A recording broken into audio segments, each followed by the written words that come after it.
So yeah, you see there's like a couple of things that you have to consider when you basically do anything at all.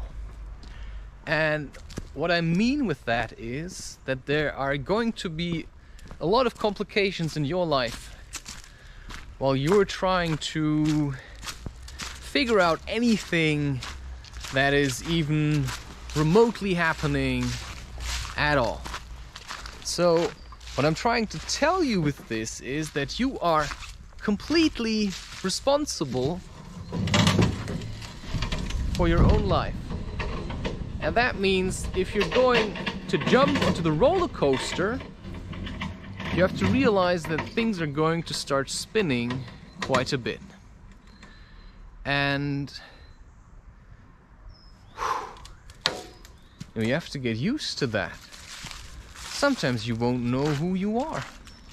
Sometimes you don't know where you are. Sometimes you don't know when you are. There are a lot of things that you really have to learn anew.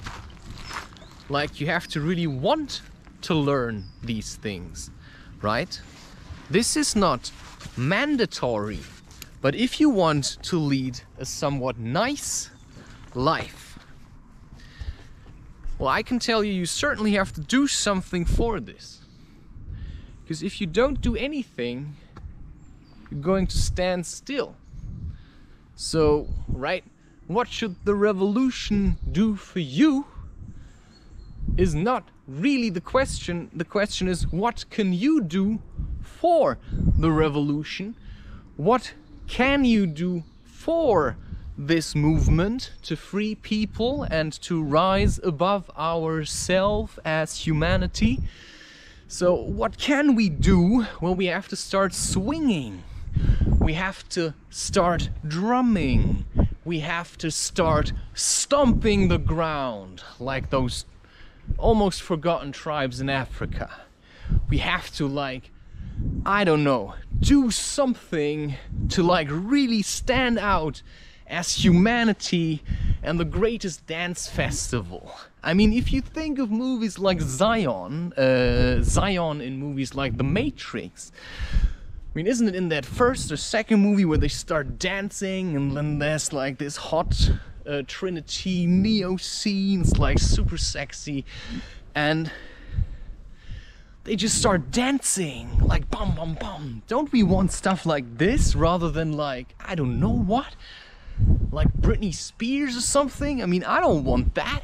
You know, I want like insane freedom, like, I don't know, people showing their tattoos and like being really experimental and wild, but also kind and loving, and like, you know, hey, we can be really assholes, but we can also be somewhat nice people that at the age of, I don't know what, 68, can still enjoy playing on a playground, you know, or just swinging once in a while. But I can't always be just this adult kind of ridiculous version of what is supposed to be something that has the gift of free choice. I mean, you are choosing your life to be a sorry version of what you see in the TV. I mean, that's like that's your deal, man. You are creating this. And if you've ever heard anyone saying you are the creator of your own life, that's what it means. So look at where you are creating unnecessary drama because of hidden fears that you could have looked at. And then you start to say, okay, I would like to really do something about my way of living life. And I would really appreciate it if other people gave me the space to develop as a human being, fully acknowledging that my attempts might be futile, and also that you never know what lies around the next corner, but living like you are going to die all the time isn't really the way to live at all. Because when it's the time to die, right, you learn to have lived enough so that you then can look forward to dying. That's the actual transition, because you live so fully and so honestly and so pure that suddenly death is like just another experience, right? Hey, let's see what it has in stock for me. Right? That's roughly the way you can see it. It's roughly the way it has been expressed by me. And the darker it gets, the more shaky it also is. And like, I really appreciated this remote control, but I also have to say that it made me a bit fuzzy about always checking things, you know. That's like a bit what people do with smartphones, right? You should really teach yourself to stay away from that phone. So whenever I leave the house, I leave it at home. I leave the phone at home when I leave the house. I make sure to do that every time, because I don't want to cling to the illusion that this phone is giving me security. I've seen people in ayahuasca ceremonies, in the middle of the ceremony, they would take out their phones and cling to it for safety.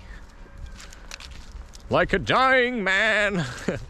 You see, I don't really want to talk like that. I don't really want to talk like that. You know, sometimes I find myself talking a bit like Ram Dass, because that's the problem. If you listen to them a lot, they kind of merge into you. And that's why, in a way, I quite appreciate that these masters have given us so much material to work with and learn from. And Terence McKenna certainly has a really nice kind of humor, but you have to warm up to him first, because he's quite cynical and he's quite arrogant, but he has a lot of great ideas. And I mean, he really experimented with all kinds of psychedelics, and he managed to stay somewhat sane. I mean, as sane as you have to kind of, you know, waddle around between all those people that are like really insane but don't know it, right? Because to accept their own insanity will literally drive them mad. Because if you are so close to being insane, realizing that you are would just flip your coin entirely, and you would probably be smashed out. And that's why these kind of awakenings usually happen gradually. And that's why you have to be really careful with psychedelics, because if you take a too strong dosage in, well, depending on the way you see it, in the wrong or the right kind of environment, they may really hammer you out so much that you won't be able to find your way back. And that's also a bit where your soul goes when you are afraid. It's like, chick, you're back in that pit, suck, and then you just have to remember, oh, wait, while at the same time I'm in the pit, I'm also out of the pit. It's the basic law of duality, you know? I see there's suffering happening, but I don't become suffering. I see suffering is happening to me, and I allow it to happen while continuing to walk my path. And that is something that I've learned from my parents, that no matter how shit they felt, they always managed to keep working. Even when they were like severely damaged somewhere, you know, they would sit around and they would work. They would just work at the expense of their own bodies, but, you know, just before it got too worse, it kind of got better. Like, you see, so sometimes I really ignore some of my physical needs for a while, because I feel like I have to like really push through. Like I'm not sleeping a lot these days, and I have a bit of heartburn, you know, but it's alright.